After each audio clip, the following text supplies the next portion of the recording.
네, 도널드 트럼프 미국 대통령이 지난 6일 지지자들의 국회 난입 사태 이후 처음으로 공식 석상에 모습을 드러냈습니다.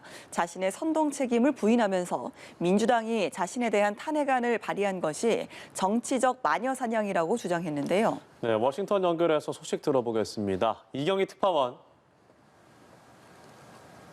네, 워싱턴입니다. 네, 트럼프 대통령이 시위대 앞에서 한 자신의 발언은 적절했다, 이런 입장을 밝혔다고요. 네, 도널드 트럼프 미국 대통령은 지난 6일 지지자들의 의회 난입 사태 이후 처음으로 공개 일정에 나섰는데요. 재임 기간 역점 사업 가운데 하나였던 멕시코 국경 장벽을 찾았습니다. 출발에 앞서 기자들의 질문에 답변을 했는데요. 미국 민주당이 탄핵을 추진하는 것과 관련해 분노를 표출했습니다. 시위대를 선동했다는 지적에 대해서도 동의할 수 없다고 밝혔습니다. On the impeachment, it's really a continuation of the greatest witch hunt in the history of politics. It's ridiculous. It's absolutely ridiculous. This impeachment is causing tremendous anger, and you're doing it. So if you read my speech, and many people have done it, and I've seen it both in the papers and in the media, on television, it's been analyzed, and people thought that what I said was totally appropriate. 자신의 책임론에 명확히 선을 그은 건데요.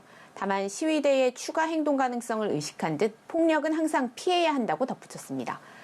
트럼프 대통령은 트위터, 페이스북 등이 자신의 소셜미디어 계정을 정지한 데 대해선 끔찍한 실수라며 자신은 여전히 엄청난 지지를 받고 있고 이 같은 조치는 많은 문제와 분노를 유발한다고 말했습니다.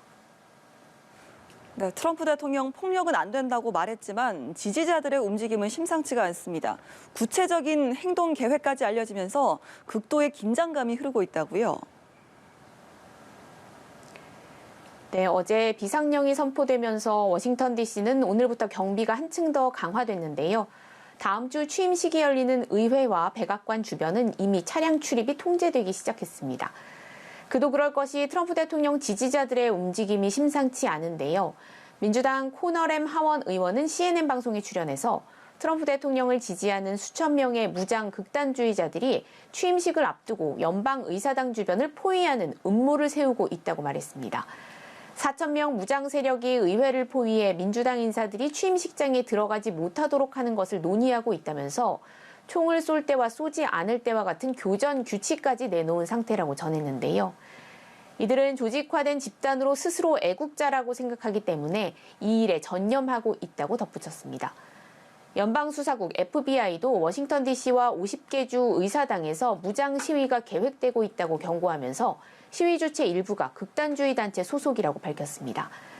FBI는 취임식에 앞서 바이든 당선인을 노린 위협에 관한 보고를 추적 중이며 카멀라 해리스 부통령 당선인, 낸시 펠로시 하원 의장에 대한 위협 보고도 있다고 전했습니다. 네, 마지막으로 미국의 코로나19 상황도 짚어보겠습니다. 하루 평균 사망자가 3,200명에 달하는 등 이 새해 들어서 상황이 더 악화됐는데요. 이런 상황에서 대규모 인파가 몰리는 행사가 열려서 우려를 더하고 있다고요. 네, 지금 보고 계신 장면은 어젯밤 엘라베마주 터크컬루사 거리의 모습인데요. 미국 대학 미식축구 결승전에서 엘라베마 대학팀이 우승하자 이 대학이 위치한 지역에 수많은 팬들이 몰려서 우승을 축하하는 모습입니다. 전 세계적으로 코로나19가 역대 최악의 상황이고 그중에서도 특히 미국은 확진자와 사망자 수가 가장 많은 국가라는 사실을 무색하게 만드는 장면이 아닐 수 없는데요. 미국은 연말 연초 연휴 여파가 반영되면서 새해 들어 코로나19 상황이 더 심각해졌습니다. 존스홉킨스 대학 집계에 따르면 미국에서 지난주 하루 평균 사망자는 3,200명이 넘었습니다. 2001년 9.11 테러 사태 당시 사망자 2,900여 명보다 수백 명이나 많은 수가 매일 숨진 건데요. 감염자 증가세도 수그러들 기미를 보이지 않으면서 지난주 하루 평균 확진자는 24만 8,600여 명을 기록했습니다. 지금까지 워싱턴에서 전해드렸습니다.